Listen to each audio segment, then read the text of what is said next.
विद्यार्थियों, आज हम रीतिकालीन कवि बिहारी द्वारा प्रणीत बिहारी सतसई में प्रेम एवं श्रृंगार विषय पर चर्चा करेंगे।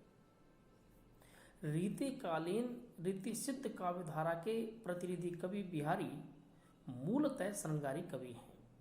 इसका कारण उनका अपना सामंती परिवेश है।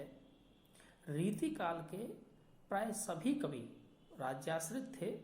फलस्वरूप वे जनता के लिए नए लिखकर राजाओं और सामंतों को प्रसन्न करने के लिए अपनी रचनाएं लिखते थे। ऐसी स्थिति में कवि भोगपरक भौतिकता का वर्णन खूब बढ़ा चढ़ाकर करने लगे। कवि बिहारी भी इसके अपवाद नहीं है। भक्ति काल का आध्यात्मिक प्रकाश लुप्त होकर रीतिकालीन भोगवादी शरीरवाद कैसे ले आया था, इसका सीधा तत्व दर्शन बिहारी प्रस्तुत करते हैं। तज तीरथ हरि राधिका तन दुत करी अनुराग, जय प्रज केलिन कुंज मग पग पग होत प्रयाग। अर्थात तीर्थ व्रत सब व्यर्थ हैं। राधा कृष्ण के शरीर की कांति और निकुंज केली क्रीड़ाओं में ही प्रयाग पाया जा सकता है। बिहारी ने प्रेम को चौगान का खेल कहा है। इस खेल में उनका मन खूब रमा है। रीतिकाल का नायक एक और सामाजिक प्रतिबंधों का निर्वाह भी करता है, तो दूसरी ओर लुक छिप करके प्रेम का चौगान भी जीतना चाहता है। उसके प्रेम में वह आवेग नहीं है जो सामाजिक प्रतिबंधों को अपनी प्रखर धारा में बहा ले जाता है।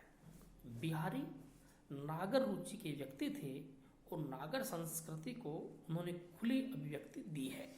इस अर्थ में वे अन्य रीति कवियों से कुछ भिन्न थे।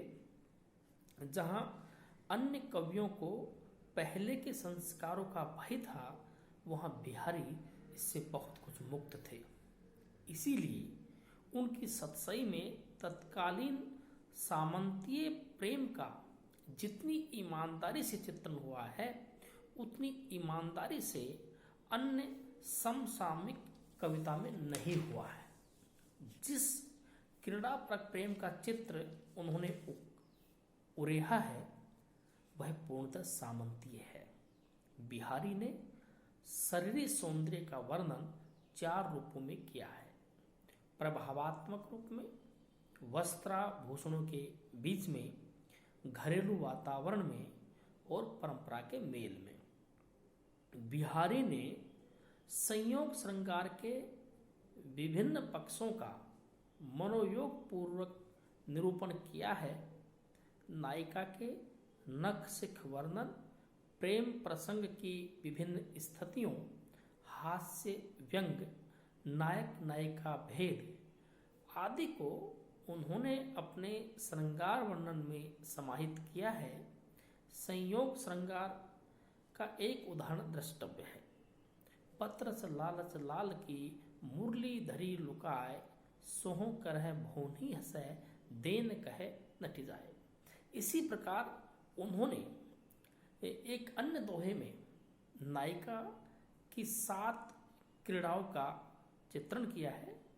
कहत नटत रीझत खिचत, मिलत खिलत लजियात, भरे भोन में करत है नैनन ही सो बात। इसमें नायिका की सारी क्रियाएं नेत्रों के माध्यम से करते हुए बिहारी दिखाते हैं, जिसमें वे सफलता भी प्राप्त करते हैं। मानव मन की सूक्ष्म दशाओं का गहरा ज्ञान रखने के कारण बिहारी ने वियोग श्रृंगार का भी बड़ा ही सजीव चित्रण किया है। उनके वियोग वर्णन पर सूफी एवं फारसी की विरह वर्णन परंपरा का प्रभाव भी है। फलस्वरूप उनका विरह वर्णन अति संयुक्तिपूर्ण हो गया है।